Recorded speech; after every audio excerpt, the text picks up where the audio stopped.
Side में दूसरा एक पतीला ले लेंगे और उसमें तकरीबन 5 से 6 लीटर जो है पानी शामिल करेंगे और ये नमक है 8 टेबलस्पून। इसमें हम डाल के 2 बादियान के फूल और थोड़ी सी तेज़पात का टुकड़ा शामिल करके और 3 से 4 टेबलस्पून ऑयल शामिल करके इसको बांधने रख देंगे।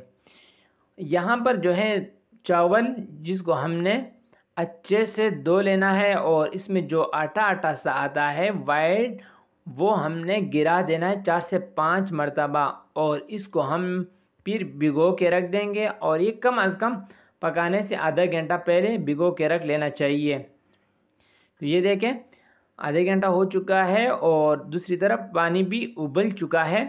तो यहाँ पर चावल हम इसमें शामिल कर लेंगे और बर्तन को अच्छे से साफ़ किया करें।